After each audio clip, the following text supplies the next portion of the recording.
Bueno, Luis Astorga, doctor en Sociología del Desarrollo de la Universidad de Sorbona en París, es investigador titular del Instituto de Investigaciones Sociales de la UNAM. Su principal línea de investigación es la sociohistoria del tráfico de drogas en México y tiene dos libros de reciente publicación. Uno es Drogas sin Fronteras, que les dimos algunas copias, y el otro es Mexico, Drugs and Politics, publicado por Miami University Press. Bueno, pues muchas gracias por la invitación. Es un placer estar aquí con ustedes. Desafortunadamente no he podido asistir a las reuniones anteriores para tener más fresco lo que aquí se ha discutido. Bueno, sin embargo, ante esta invitación, para algunos de ustedes, sobre todo para Celia, para Mónica, no es ninguna novedad lo que les voy a decir aquí, quizá para otros tampoco, pero bueno, vamos a tratar de hacer un recorrido también panorámico, así como Mónica, ya en el caso mexicano, y donde de alguna u otra manera se va a ver la influencia de este andamiaje legal internacional prohibicionista del cual nos ha platicado Mónica aquí las distintas etapas. Y en el caso mexicano, a mí me gustaría destacar cómo se va conformando el campo del tráfico de drogas en México, es decir, cuál es el origen, el desarrollo y las modificaciones del campo del tráfico de drogas en México y sus vínculos con el campo político. Es decir, es un recorrido por los nexos entre estos dos grandes campos y que desde mi punto de vista no se pueden desligar, porque incluso en algunos trabajos, incluso académicos y sobre todo periodísticos, se tiende a hablar del fenómeno del tráfico de drogas como algo que viene de otro planeta, ¿no? Como si la sociedad legal fuera completamente ajena al campo del tráfico de drogas. Bueno, la idea de esta exposición es mostrar que esto no ha sido así. Son dos grandes campos sociales que han estado desde su origen íntimamente vinculados. Bueno, para nadie es un misterio que si no hay prohibición, pues no hay ilegalidad, o sea, es natural. Pues si no hay ilegalidad, pues tampoco hay mercado ilícito.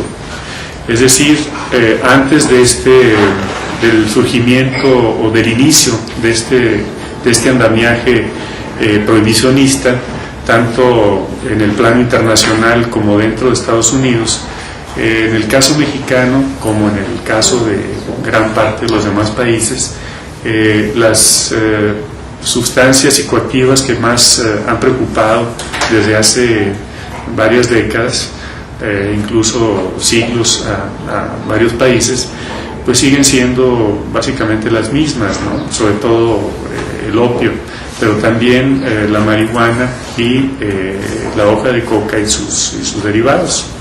Bueno, para no meternos ya con metanfetaminas, drogas de diseño y todo lo demás, vamos a concentrarnos en esas tres sustancias, y vamos a ver que a través de la historia, a través del tiempo y también de la historia de México, estas tres sustancias, unas más que otras, pues han tenido una presencia en la farmacopea y para usos recreativos también. Este sistema prohibicionista que se va articulando a principios del siglo XX, en el caso mexicano,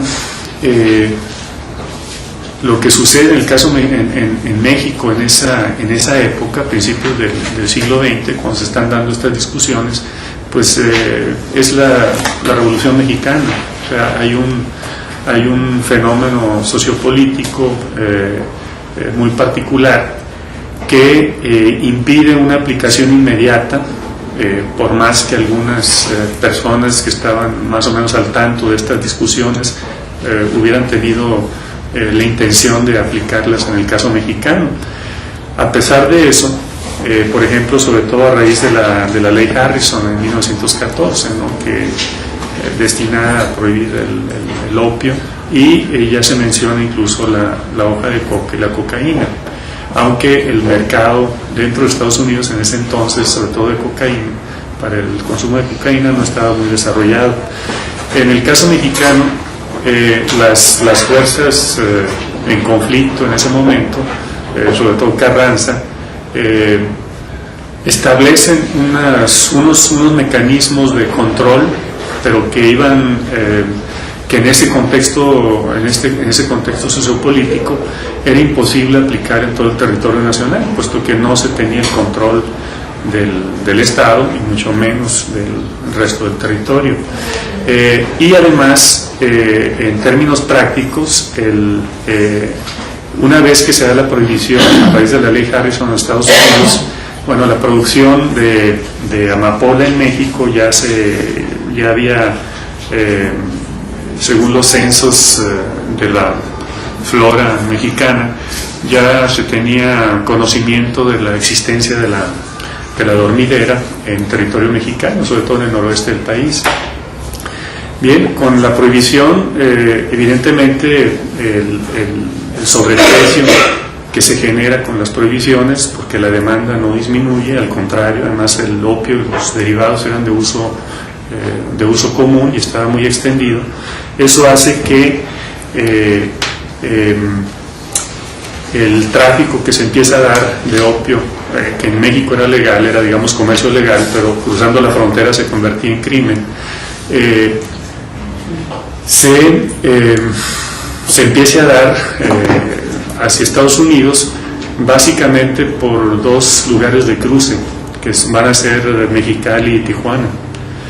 Y por un lado, el opio que se producía en México salía por esas dos partes, una parte mucho más pequeña por Nogales, pero sobre todo Mexicali y Tijuana, y el opio que llegaba de otros países entraba por los puertos del Pacífico, pero en gran medida por Ensenada, y la salida era también la misma. Las comunidades chinas que se establecieron en el noroeste del país, algunas que no pudieron cruzar Estados Unidos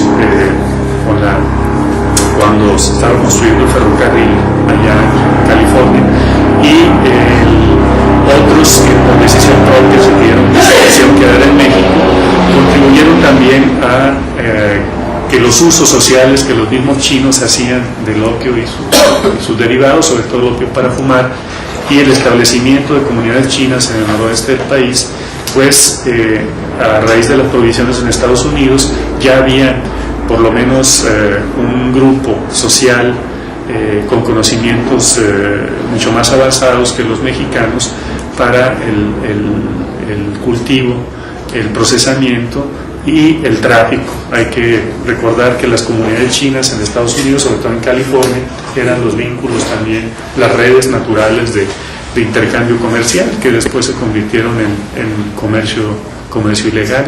Entonces tenemos por un lado estas intenciones de Carranza de prohibir el opio alrededor de 1916, que tenían dedicatoria política desde mi punto de vista, porque al darse la concentración del tráfico ilegal en esa parte del país, pues lo que había que hacer era ver cuál era la fuerza política que controlaba esa región, y esa fuerza política era opuesta a la de Carranza, aunque hubo varios vaivenes del coronel Esteban Cantú, varios vaivenes políticos, pero finalmente la interpretación que se puede dar de eso es que era una disposición de tipo legal con dedicatoria, porque si prácticamente todo el opio que se contrabandeaba hacia Estados Unidos pasaba por el territorio que controlaba Esteban Cantú, y además era una fuerza política opuesta a la de los carrancistas, bueno, y además era un elemento que contribuía en gran medida al financiamiento del gobierno de Cantú. O sea, con ese dinero adquirido por el tráfico de opio, le pagaba a sus tropas podía pagarle a su gente en la administración del gobierno local, etc. Y no solo eso, sino que se daban licencias, o sea, legalmente había licencias para que los distintos productores de opio pudieran hacerlo legalmente, y había ingresos pues para el fisco a través de eso.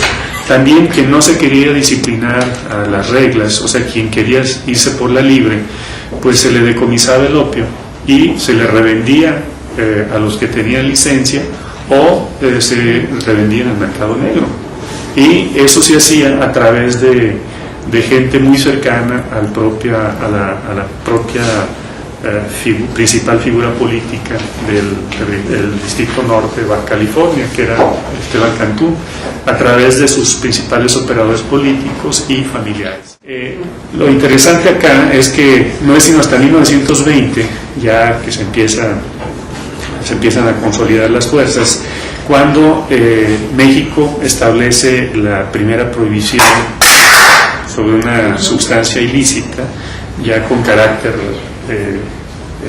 nacional, que es sobre la marihuana, o sea, para el comercio y para la producción y la comercialización de la marihuana. No se habla del consumo, se le deja de lado. Y hasta 1926 México establece la prohibición para la producción y la comercialización de la amapola, ¿sí? Entonces, con estas dos prohibiciones, con estas de alcance nacional, México se cierran las pinzas entre México y Estados Unidos para establecer, aunque no era el propósito, el campo del tráfico de drogas ilícitas transfronterizo, ¿sí? ¿Por qué? Porque en un principio la prohibición está solo de Estados Unidos, pero no del lado mexicano. Entonces, por esa magia social, como dice Bourdieu, al establecer esos límites, cuando el derecho establece ese tipo de límites, esas construcciones sociales, al cruzar ese límite, automáticamente algo que es legal se convierte en ilegal. Entonces, al poner un pie 1 milímetro más allá de la raya fronteriza, el comerciante legal de opio en México se convertía en criminal ante los ojos estadounidenses. Ya con ese sistema legal en México, el ámbito de criminalización, o sea, el campo del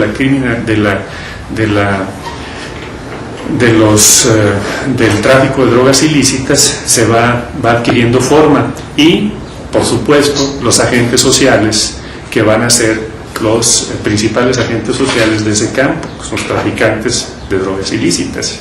Entonces, es la prohibición la que crea el campo y la que crea a los criminales. Otra de las características que van a permanecer es, en esta relación entre el campo político y el campo del tráfico de drogas, es este vínculo de origen y este vínculo de supeditación del campo del tráfico de drogas al campo político. Eso que en ese momento se veía como un fenómeno muy localizado, en este sistema de prohibicionista, ya con alcances nacionales y sobre todo transfronterizos,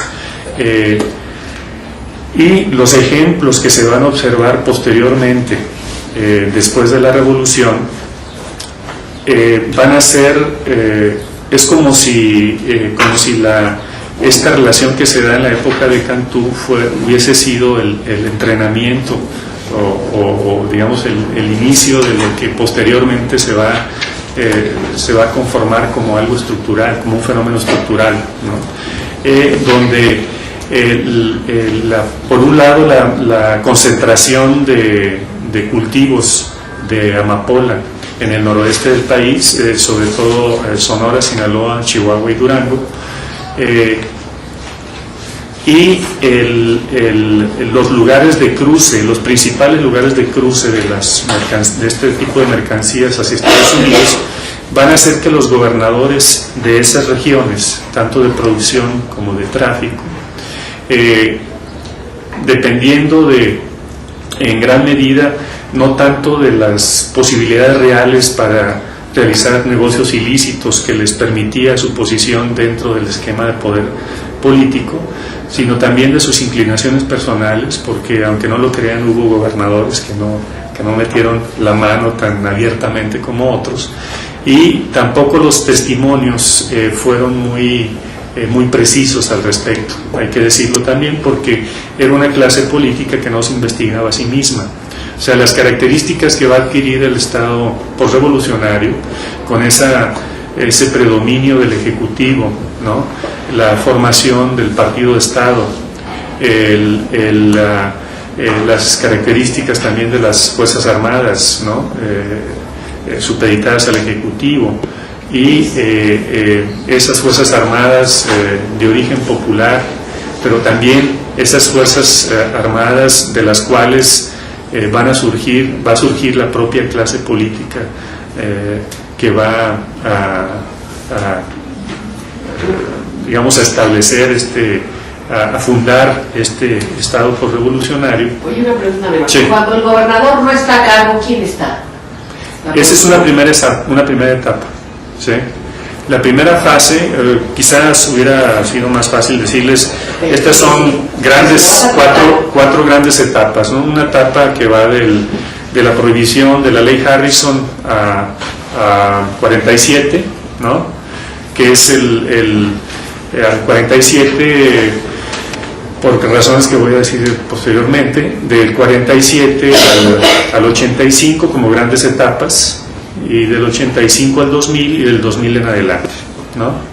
En esta primera fase que abarca hasta el 47, los gobernadores, como la principal fuerza política local, y en este esquema que, insisto, se reproduce en varios casos, algunos mejor documentados que otros, la figura del gobernador con sus principales operadores políticos, básicamente digamos el secretario de gobierno o gente muy cercana, familiares muy cercanos, y el jefe de la policía, eran básicamente los operadores para el negocio del tráfico de drogas. En esta primera fase hay casos, por ejemplo, en la misma Baja California, en Sinaloa, en Chihuahua, en Coahuila, ¿no? Con gobernadores pues muy conocidos en la historia de este país, ¿no?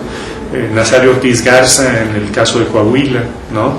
En los años 30, cuando hay una investigación de las propias autoridades del Departamento de Salubridad. O sea, en esta fase el Departamento de Salubridad es el que tiene en sus manos la política sobre drogas, o sea, la autoridad para establecer la política sobre drogas del gobierno mexicano está en manos del Departamento de Salubridad hasta 1947, ¿no? Una investigación realizada por la Policía de Narcóticos del Departamento de Salubridad, que el nombre era muy rimbombante porque había como 3 agentes para todo el país.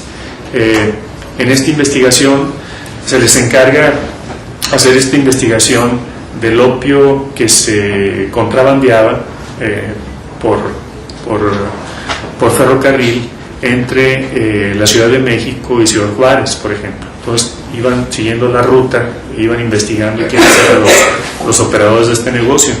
Cuando llegan a Coahuila, Torreón, dicen que el principal traficante de drogas de ahí era un chino, el gerente del casino chino, pero que el problema era que ese traficante era el compadre del gobernador, Nazario Ortiz Garza. Entonces, pues, ¿qué hacer en esa circunstancia? Pues, ya no se les dice nada, ahí quedó el asunto, ¿no? Ahí mueren, ¿no? Y además el hermano de Nazario Ortiz Garza, que era el presidente municipal de Torreón, también estaba metido hasta las cachas en el negocio del tráfico de opio. Y no solo eso, sino que la principal autoridad militar de la región estaba en las mismas. Entonces, ese es el reporte de las propias autoridades mexicanas que investigan el tráfico de drogas en esa ruta. Entonces, ante esa circunstancia, pues no había nada que hacer. Eso que parece ser un ejemplo al azar, no lo era. En Chihuahua sucede lo mismo con Rodrigo Quevedo, el general Rodrigo Quevedo. sus hermanos, o sea, uno de sus hermanos fue presidente municipal de Ciudad Juárez, ¿sí? Entonces era, digamos, prácticamente un negocio familiar. Y lo que hacen los Quevedo en Chihuahua es desplazar a los traficantes anteriores a la figura principal, que había sido además protegida por gobernadores anteriores, que era, ¿cómo se llamaba este señor? El Al Capone de Juárez, se llamaba Enrique Fernández Puerta, alias el Al Capone de Juárez, ¿no? Entonces, cuando llegan los Quevedo al poder, lo que hacen es mandarle un mensaje. O sea, al tipo lo balacean en las calles de Ciudad Juárez, no lo matan, solo lo atarantan, y pues se viene a la Ciudad de México, porque ya sus días en Ciudad Juárez habían terminado. Y quienes se convierten, todo esto que les estoy contando son reportes que están en los archivos nacionales de Estados Unidos, del Departamento de Justicia y el Departamento del Tesoro, del Departamento del Tesoro y el Departamento de Estado. ¿Por qué?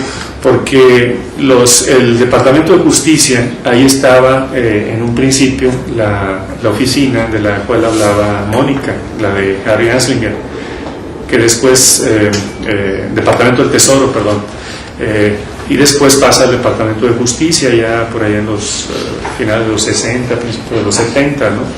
Y ellos tenían agentes antinarcóticos, así les llamaban, que exploraban la situación en México y seguían la situación en otras partes del mundo, y en cooperación con los consulados de Estados Unidos en México y con la Embajada de Estados Unidos en México, hacían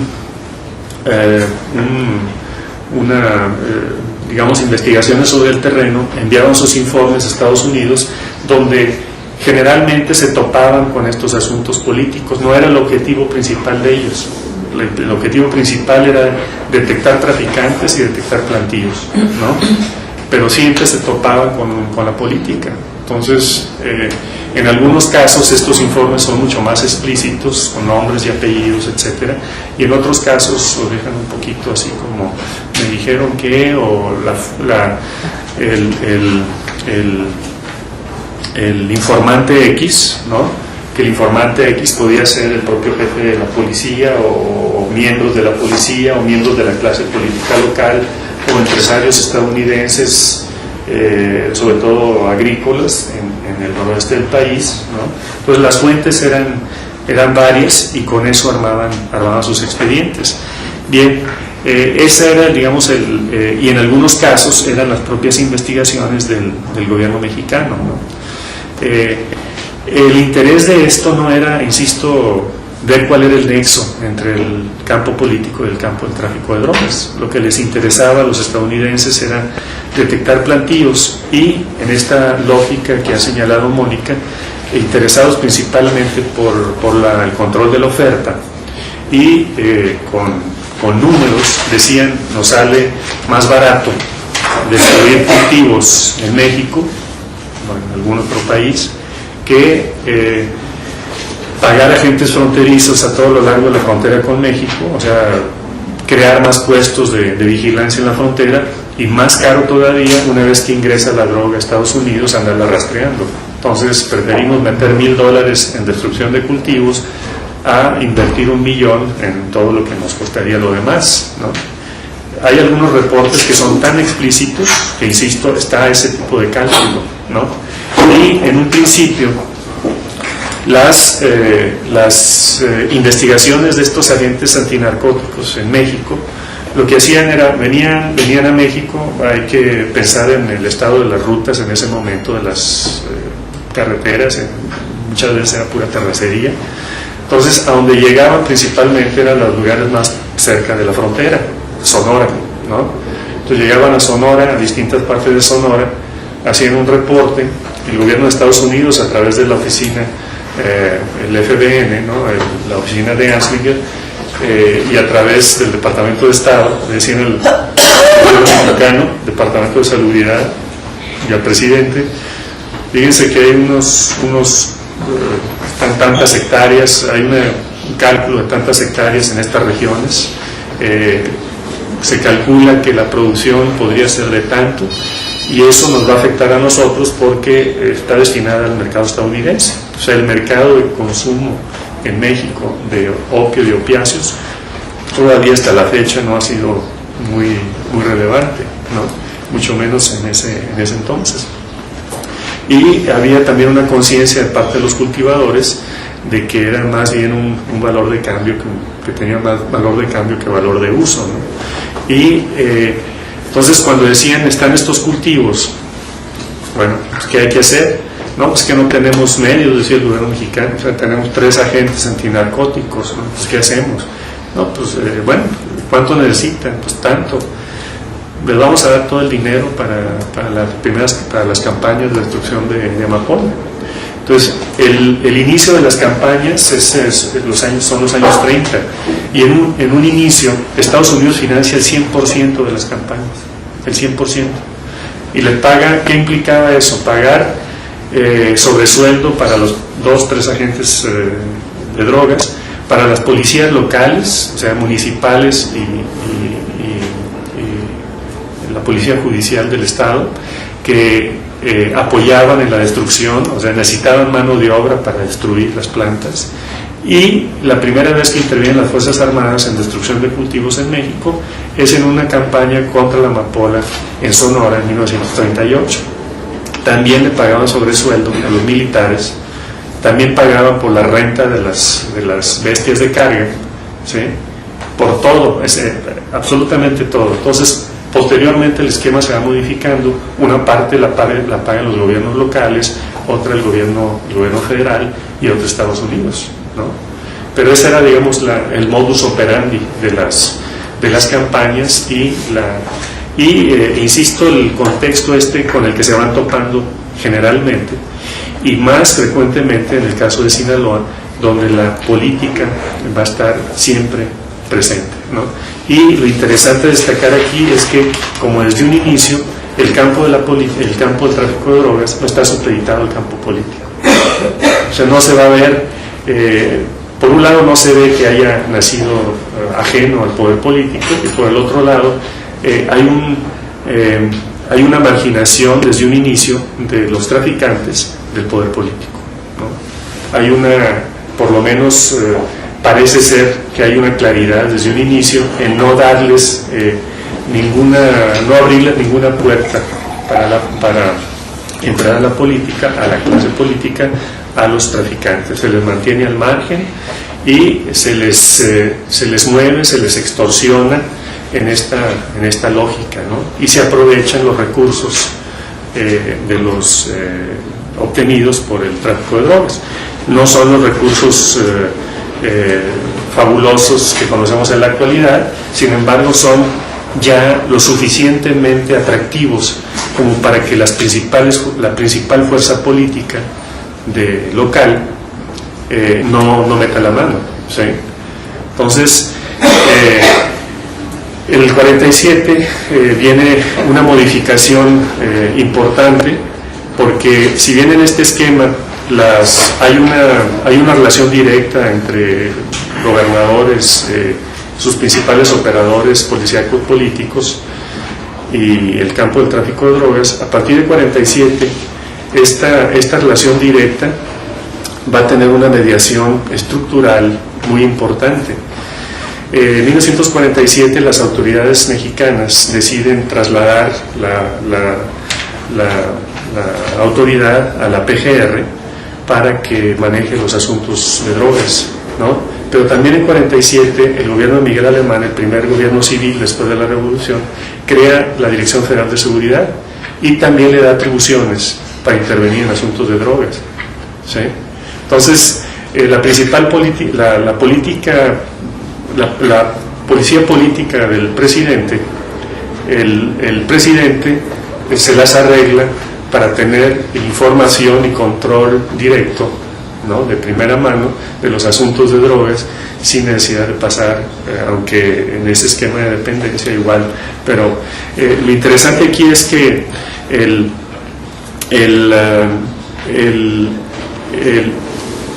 uno de los documentos más importantes que genera el gobierno de Estados Unidos para ver cómo estaba conformada la Federal de Seguridad, se topa con una situación pues que no parecía muy extraña en todo este proceso, ¿no? Que el cerebro en la creación de la Federal de Seguridad era una de las figuras políticas más cercanas al propio presidente, que era el coronel Carlos Serrano. Sin embargo, él no se pone a la cabeza en la dirección de la Federal de Seguridad, pone a su gente, pero él mismo y su gente aparecen vinculados desde entonces por el gobierno estadounidense con el control del tráfico de drogas, ¿no? Y la figura del coronel Serrano, además, era senador por el Distrito Federal y era el jefe de la ¿cómo se dice? El presidente de la Cámara, como se le llamara en ese entonces, ¿no? Cuando ustedes leen la biografía de Miguel Alemán, pues no hay ninguna duda de que era una de las figuras más cercanas y de más confianza de Miguel Alemán. Entonces es muy poco probable que el propio presidente no supiera lo que hacían una de las 5 personas más cercanas a él, ¿no? Este es el origen, digamos, el pecado original de la Dirección Federal de Seguridad, y es un pecado original que lo va a arrastrar durante toda su vida, pero también es el inicio de la Guerra Fría, ¿no? Y donde las prioridades de Estados Unidos en sus relaciones con otros países y sobre todo con sus vecinos, en el caso de México, pues era también servir de contención a todo lo que oliera a comunismo, ¿no? Y en ese sentido la Federal de Seguridad fue una pieza muy importante tanto para el propio gobierno mexicano como para Estados Unidos. Entonces los negocios ilegales que hacía la Federal de Seguridad o los comandantes de la Federal de Seguridad pasaban a segundo plano, aunque se supiera desde un inicio cuáles eran los vínculos de estos personajes.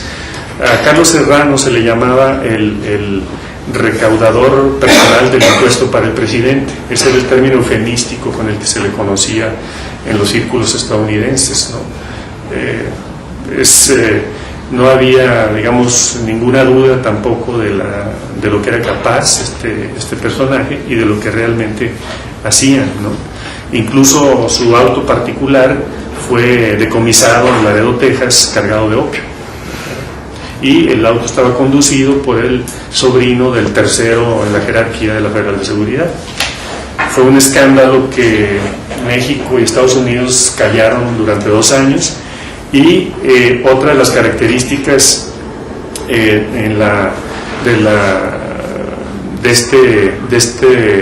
este fenómeno y de la manera en que se publicita, se dio a conocer a través de un periodicazo en el Washington Post, ¿no? Entonces esa es otra de las constantes, ¿no?, que van a ir armando no solo la relación entre el campo del tráfico de drogas y la política, sino de cómo se dan a conocer los escándalos, ¿no? Esta fase también es importante porque por primera vez dentro de la propia familia revolucionaria, una pugna política, para dirimir una pugna política se acusa al adversario de estar controlando el negocio del tráfico de drogas. Esto se hizo entre la facción cardenista, o sea, Cárdenas a la cabeza, contra el gobernador de Sinaloa en ese entonces, que era el general Pablo Macías Valenzuela, que había sido secretario de Guerra y Marina, nada más y nada menos, al igual que Lázaro Cárdenas. Entonces eran 2 facciones políticas que se enfrentan, y una de ellas acusa a la otra, y se hace todo un escándalo en la prensa nacional. Aunque este escándalo ya venía siendo preparado meses atrás desde la oficina de Anslinger, donde Anslinger había lanzado el borrego de que había por lo menos 2 gobernadores norteños que estaban metidos hasta hasta las cachas en el negocio del tráfico de drogas, solo que el gobernador de Sonora era Abelardo de Rodríguez. Gran diferencia. Entonces, y que las notas de la prensa mexicana para golpear a Macías Valenzuela, los corresponsales de los periódicos nacionales envían las notas desde Hermosillo, ¿no? Entonces, yo creo que hay que abundar más en la pugna de los grupos políticos en ese momento, y ver que por primera vez se utiliza el argumento del tráfico de drogas para golpear a un adversario dentro de la propia familia revolucionaria, ¿no? Entonces ahí, en 47, esta modificación estructural hace que la mano de los gobernadores, sin que se haya retirado, sea un poquito menos visible, y que quienes den la cara sean, por un lado, los comandantes de la Judicial Federal y eventualmente de la Federal de Seguridad, que eran los mejor protegidos. O sea, generalmente los que salen a relucir, cuando salen a relucir, son comandantes de la Judicial Federal, y la mano de los gobernadores y el nombre de los gobernadores mismos prácticamente se borra del panorama, ¿no? Digamos, eso es a muy grandes rasgos, evidentemente, esa pieza clave de control político y de contención de lo que pudiera venir de los grupos criminales que se mantenían a raya a través de esta institución, como se vio posteriormente con los movimientos guerrilleros, ¿no? En los 70, ¿no? Que está todavía en discusión la Brigada Blanca y toda esta cosa. Fue muy importante, además de que el mercado de las drogas, por lo menos en los años 50, no fue tan importante, tan espectacular, pero hubo algo menos espectacular que no por menos espectacular fue menos eficaz, y que fue el inicio de la diplomacia antidrogas del gobierno mexicano. ¿Y quién fue la figura principal que estuvo a cargo? Justamente entre otras cosas, por la relación tan estrecha con Harry Anslinger y esa empatía personal, que fue Oscar Rabasa, ¿sí? Oscar Rabasa, que con apoyo de Estados Unidos y de Canadá, estuvo a la cabeza del mecanismo de Naciones Unidas sobre drogas. ¿Cómo se llamaba? ¿Cómo se llamaba?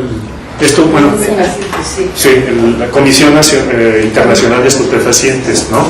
Bueno, durante 2 años seguidos, Oscar Rabasa estuvo a la cabeza, apoyado por Estados Unidos y por Canadá, y Oscar Rabasa empieza estas negociaciones con Anslinger desde finales de los 40 hasta el retiro de Anslinger en 1962. Entonces, entre los dos, y aquí yo creo que la Secretaría de Relaciones Exteriores o algunos otros investigadores que se interesan en los archivos de la Secretaría, habría que sacar más cosas de Oscar Rabasa, porque los documentos que yo logré sacar en los archivos lo muestran justamente como una figura clave para establecer, incluso para contener hasta cierto punto las presiones de Estados Unidos, porque las podía platicar directamente con Anslinger. Y paradójicamente Anslinger se convierte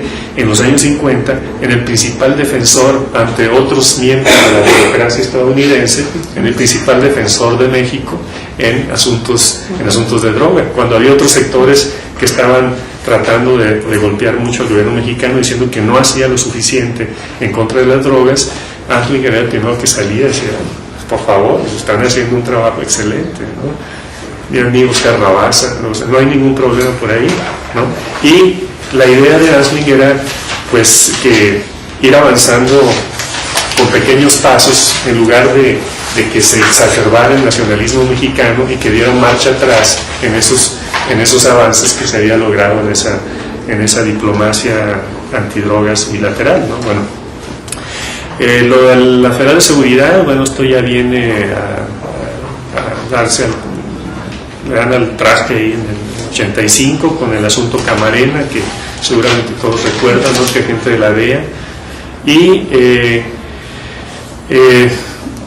hay una situación anterior, que es la de la década de los 70, que es muy importante, que mucho antes que el esquema de militarización de la lucha antidrogas, que se va a reforzar después del 86 con esta declaración Urbi et Orbi de Reagan de que el asunto del tráfico de drogas es de seguridad nacional, el primer ensayo en el continente americano es la Operación Cóndor.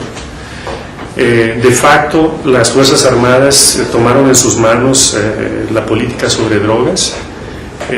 Formalmente, digamos legalmente, desde 47 la PGR tiene en sus manos este asunto, y solo a petición de la institución civil, la PGR, las Fuerzas Armadas pueden intervenir en asuntos de droga, incluso para cuestión de destrucción de cultivos y todo lo demás. O sea, legalmente no lo pueden hacer por sus pistolas, en otros términos.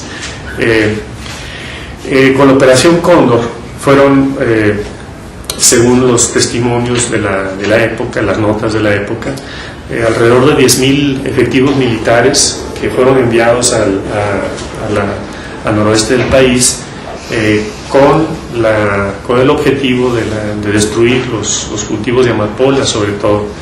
El principal asesor antidrogas de Carter en ese momento, esta es una situación paradójica también. En México la Operación Cóndor se da entre 75-78. En Estados Unidos es una época en que se da una mayor liberalización en el uso de la marihuana, y donde varios estados de la Unión Americana aprueban leyes para legalizar cierta cantidad de marihuana. Sin embargo, en México la política era exactamente la inversa, y no solo la inversa, sino mucho más radical. Según el principal asesor de Carter, dice que a ellos no les interesaba que México destruyera la marihuana, o sea, no era una de las prioridades del gobierno estadounidense, pero que esa fue petición del propio gobierno estadounidense, es decir, el gobierno mexicano les dijo, estadounidenses, señores gringos, podemos utilizar los helicópteros que nos están prestando y para destruir la marihuana y con el paraquat. Entonces, según Burr, dice que no fue así, que así fue la petición, pero que Estados Unidos les dijo, los helicópteros los pueden utilizar, pero el paraquat, a ver dónde lo consiguen, porque no se los vamos a vender para ese objetivo, porque no es lo que estamos planteando nosotros, ¿no? Entonces, según él, México de todas maneras, utiliza ya con ese visto bueno, Estados Unidos utiliza los helicópteros para fumigar los cultivos también de marihuana, y el paraquat lo consigue en Europa. Esa es la versión de Burr, ¿no? Total que se destruyeron cultivos de marihuana, se destruyeron cultivos de amapola, pero el objetivo de Estados Unidos era la amapola sobre todo. Y son 10.000 efectivos militares, o sea, la operación militar más grande que haya habido en México en contra de las drogas. Los efectos de esto en el mercado de las drogas, por lo menos Musto dice que no hay, por lo menos cuando él escribió su libro, no encontró ninguna evidencia de lo que la NORM, ¿no? Decía esta ONG estadounidense que ha propuesto una mayor liberalización de la marihuana y todo lo demás. Ellos lanzaron el borrego de que la marihuana fumigada con paraquat estaba envenenando a los consumidores estadounidenses, ¿no? Y por eso los estadounidenses pues ya no querían marihuana fumigada con paraquat.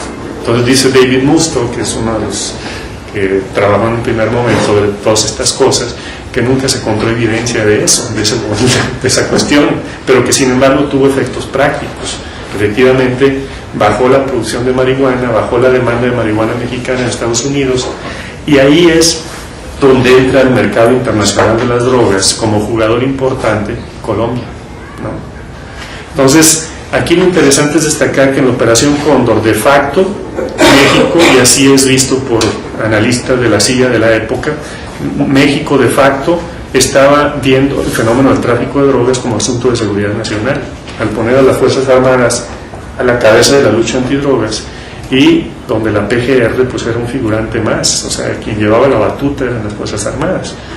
Y el principal coordinador, el coordinador de la Operación Cóndor de la PGR en ese entonces, después se convierte en un traficante importante y lo agarran con droga y total termina ser ejecutado como varios de ellos, ¿no? Y los efectos de la Operación Cóndor, por un lado en la producción, pero por el otro lado los efectos sociopolíticos de esto, ¿no? En la región donde se aplicó fueron terribles. O sea, fueron las primeras organizaciones de derechos humanos en este país, se crean justamente en Sinaloa gracias a la Operación Cóndor, para protestar por los excesos de la Operación Cóndor, de violación de los derechos humanos, tortura, encarcelamientos ilegales, en fin, lo que ustedes quieran, toda la lista de violaciones ahí estaba. Entonces, en una región donde la presencia del Estado históricamente ha sido, digamos, muchas veces simbólica, ante ese despliegue de militar, pues la gente creó un rencor mucho más fuerte en contra de los representantes del Estado, sobre todo los militares.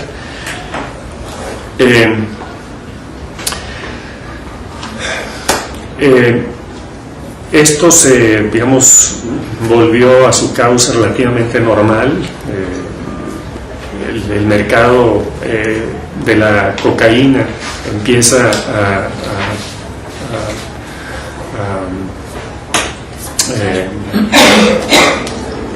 a crecer, a despuntar justamente desde mediados de los 70, y una de las primeras acciones cuando se empieza a ver este despunte del mercado de la cocaína, de las primeras acciones de la Federal de Seguridad, es cortarle la cabeza a la figura principal del tráfico de cocaína en ese momento, que era Alberto Sicilia Falcón, traficante de origen cubano, ¿no?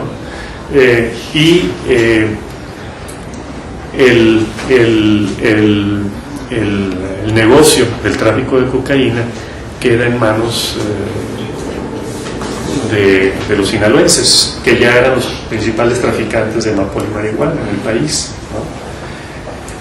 En el grupo de Miguel Ángel Félix Gallardo, que es el grupo que va a ser una especie de la madre de todas las bandas, por lo menos sinaloenses en este país, de donde se van a desprender todas las demás después de su captura, ¿no? La conformación también de los principales grupos del tráfico de drogas en México se va a dar en Sinaloa, y esta configuración se va viendo ya por lo menos desde la Segunda Guerra Mundial. Lo que hace el boom de la demanda de marihuana y posteriormente de cocaína, pues los va a hacer mucho más visibles de lo que todo el mundo ya sabía en esa región, ¿no?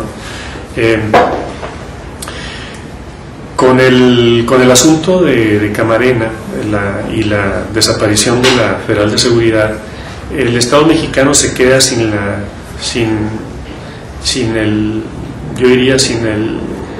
la principal institución que había funcionado hasta ese momento, como empezó a surgir con la información que empezó a surgir posteriormente y la que, bueno, ya se conocía, se quedó sin el principal mediador entre el campo del tráfico de drogas y el campo de la política. O sea, no solo mediador de corre y dile, sino como la institución de protección y de contención simultáneamente del campo del tráfico de drogas, ¿no? Y de mantener, un poco de mantener a raya, pero también de que el control de parte del Estado no se le fuera de las manos, ¿no? En ese entonces no había, yo creo que los traficantes no le temían a nadie más que a los militares y a la Federal de Seguridad, a los comandantes de la Federal de Seguridad. Florentino Ventura fue uno de los personajes míticos de la Federal de Seguridad, donde le tenían pavor al personaje, porque las atribuciones extralegales que tenía la Federal de Seguridad permitían en ese esquema de este tipo de Estado autoritario que ese tipo de cosas pudieran operar, y pudieran operar con impunidad, porque eran... Y además no es posible pensar tampoco que actuaran por voluntad propia, ¿no? Es decir, que tuvieran ese grado de autonomía tal respecto del poder político, o sea, como parte del propio poder político, pero dentro de ese campo, que tuvieran una autonomía relativa tal que les permitiera hacer negocios dentro del tráfico de drogas sin el visto bueno de sus superiores jerárquicos, ¿no? Por lo menos yo no lo creo. Y al quedarse sin esa posibilidad el Estado mexicano y no crear en lo inmediato ni posteriormente ninguna institución con atribuciones legales y extralegales similares que pudieran tener una función similar, y también en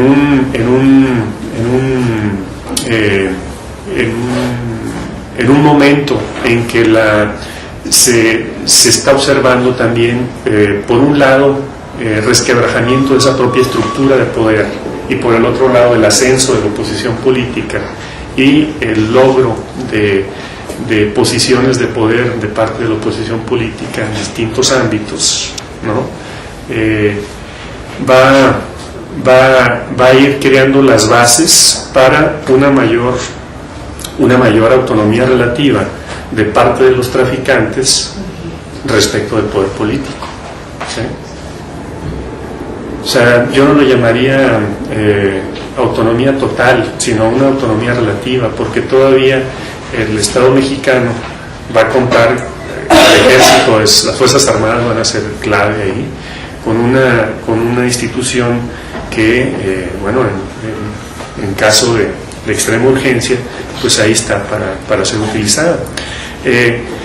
Entonces, esa situación de mayor autonomía relativa, lo que va a implicar es una ruptura también de las viejas reglas del juego que habían estado operando con un éxito relativo. ¿Cuáles eran esas reglas del juego? Pues que la violencia estaba sumamente acotada, es decir, no en todo momento ni en todo lugar, ni es tampoco automático que del negocio del tráfico de drogas ilícitas se derive la violencia extrema. En el caso de México no ha sido así. La violencia extrema se ha dado con ejemplos muy puntuales, ¿no? a través de la historia. Esto se va se va a hacer cada vez más frecuente desde finales de los 60, ¿no? Y parte de la Operación Cóndor es no solo por la destrucción de cultivos, sino por la violencia que se estaba generando, sobre todo en Sinaloa, donde siguen estando los principales líderes del negocio en este país, ¿no? Es un poco, toda proporción guardada, la situación de Nuevo Laredo es lo que estaba viviendo en Sinaloa, en Culiacán, sobre todo a principios y mediados de los 70, ¿no? Y entre estas reglas del juego era la cuestión del mercado interno. O sea, el mercado interno se ha dicho, y se ha dicho mal desde mi punto de vista por parte de las autoridades y del gobierno de Estados Unidos, de que hay un cambio en las estrategias de los colombianos de pagarle sobre todo en especie a las organizaciones mexicanas, y de que eso hace que el mercado se dispare. Bueno, lo que olvidan es que México ha sido productor de amapola y derivados del opio desde hace mucho tiempo, y de marihuana, y que la disponibilidad física misma de la droga no implica que se cree un mercado automáticamente. O sea, para que exista el consumo, y el consumo frecuente además, que va a conformar un cierto mercado, no basta la disponibilidad física de la droga misma. Hay una serie de mediaciones para que se dé ese paso, y tampoco hay que pensar que los traficantes tienen un entus empresarial tan desarrollado y son tan buenos en marketing que pueden crear un mercado fast track, ¿no? Es una precondición, digamos, importante, pero no es suficiente. Yo creo que es mucho más importante la ruptura de esos mecanismos de contención que tenía el Estado mexicano, que dejan de operar y dejan muchos cabos sueltos, y eso permite, o sea, crea las condiciones de posibilidad para que los propios grupos de traficantes, al sentir cada vez menos esa fuerza sobre ellos mismos, tengan la iniciativa de buscar nuevas estrategias. Es decir, bueno, si antes teníamos acotado el mercado interno y nos habíamos comprometido a la buena o a la mala a respetarlo, pues ahora ¿quién nos va a poner límites? ¿No? Pues vamos a ver cómo nos va. Y en eso de cómo nos va, pues también el incremento de la violencia extrema, ¿sí? O sea, como cada vez hay menos fuerza de parte del Estado y hay cada vez menos mecanismos de mediación y de contención, entonces en esa misma medida esa misma violencia relativamente acotada, pues ¿qué me impide a mí estarme peleando con estos recién llegados, ¿no? Si yo soy de los más viejos y tengo ya todas las conexiones, los puntos de cruce, etcétera, etcétera, ¿por qué me van a crear a los tamaulipecos de la noche a la mañana cuando históricamente nosotros somos los que hemos estado operando el pastel, ¿no? O sea, dice uno, bueno, si se pone uno en el papel de los sinaloenses, pues cuando los sinaloenses no tenían competencia en el mercado de las drogas, ¿no? Los tamaulipecos históricamente no hay constancia de que hubiesen sido traficantes importantes en toda la historia del tráfico de drogas en México. O sea, su importancia viene básicamente en el sexenio de Salinas, ¿no? Es como una criatura así que de la noche a la mañana aparece casi, ¿no? Que se le da un impulso tremendo. Entonces los otros que habían sido, digamos, los hegemónicos en el campo del tráfico de drogas, ¿y este dónde salió? Y a pesar de eso, lo que ha empezado a salir a la luz pública, no hay que decir que son datos contundentes tampoco, es que parece ser que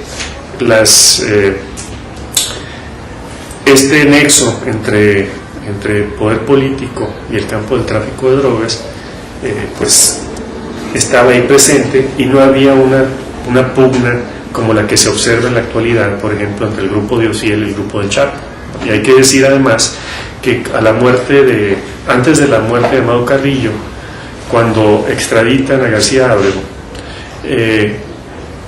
los tamaulipecos, en lo inmediato, cuando la figura de Ociel apenas se va consolidando, siguen dependiendo de los sinaloenses para el tráfico de cocaína a Estados Unidos.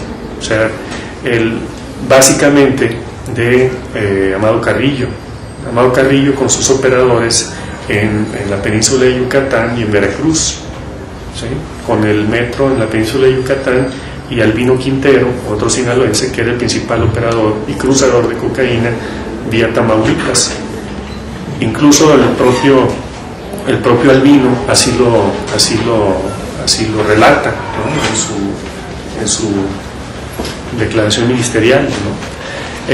Después viene esta pugna en la que entramos ya en el esquema de la alternancia, donde los cortocircuitos están por todos lados, ¿no? Hay una modificación del mapa político en México, una redistribución, digamos una reconfiguración del poder político en México, donde hay de dulce, de chile y de manteca, en nivel federal, nivel estatal, nivel municipal, y donde en esta visión aldeana de los partidos políticos mexicanos, cada quien quiere crear su mini estructura de poder local, ¿no? Y donde hace cortocircuito con una visión de Estado que desde mi punto de vista ninguno de los partidos políticos tiene, ¿sí? Entonces tienen una visión de tribu, una visión aldeana, y una de las cosas que por lo menos no han dado muestra de que les interese es coincidir en una cierta visión de Estado donde el asunto de la seguridad sea una de las piezas fundamentales, ¿sí? Y tampoco creo que han visto la experiencia de países desarrollados donde hay alternancia y donde hay puntos de acuerdo básicos en los que la gente, los partidos políticos no se van a pelear a muerte, no se van a poner de acuerdo porque van en el interés de todos. Ahorita están unos, mañana van a estar otros, etc. Y donde la discusión, justamente al existir todos estos cortocircuitos y estas microestructuras de seguridad locales, ¿no?, que están imbricadas con las fuerzas que han sido desplazadas del poder político y con todos estos vicios que a grandes rasgos hemos platicado aquí. Bueno, hay una tendencia hacia la feudalización del poder, pero eso justamente no se está viendo en las propias estructuras del tráfico de drogas en México, donde la estructura, lo que se observa, por lo menos hasta este momento, es una estructura oligopólica todavía bastante fuerte, ¿sí? Y que si la apuesta era a que sucediera exactamente lo mismo que en Colombia, donde ha habido una relativa atomización de los grandes grupos, pues en el caso mexicano eso no ha sucedido. O sea, la estructura oligopólica sigue siendo bastante fuerte y además la mayor parte de los cruces de drogas en Estados Unidos se dan por vía terrestre. Entonces, la disputa por los lugares de cruce en la frontera, lugares de entrada, lugares de cruce, no tanto por las rutas internas, donde ahí ya se entremezclan justamente estos intereses locales también, federales también, pero locales también, y la disputa por la salida de las drogas hacia el mercado estadounidense es muy fuerte. Entonces, la estrategia de los sinaloenses, antes de la decisión del grupo, cuando estoy hablando de los sinaloenses me refiero al grupo, a esta, ¿cómo le llamaríamos?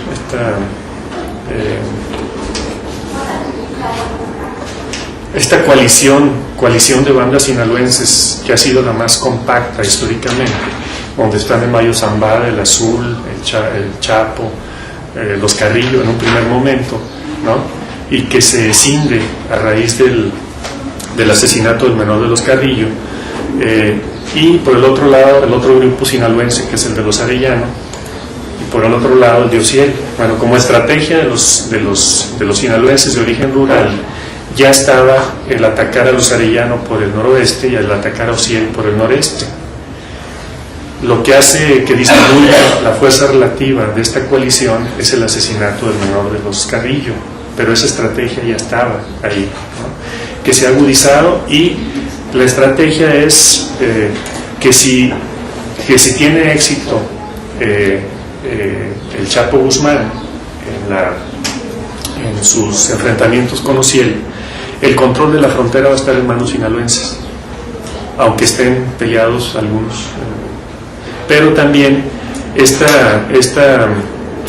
grupo más compacto, que es el heredero de los traficantes más viejos de este país, el de mayor experiencia y el que mayores acuerdos ha tenido para evitar la violencia dentro de sus propias organizaciones, pues eventualmente este escenario, digamos ya de novela, ¿no?, podría dar pie a que, por ejemplo, vamos a suponer que el Chapo controle Nuevo Laredo y Reynosa, por lo menos. O sea, dejarles Matamoros a los tamaulipecos ya es muy poco, porque ustedes saben también que la mayor parte del intercambio de mercancías por vía terrestre con Estados Unidos se hace por Nuevo Laredo, ¿no?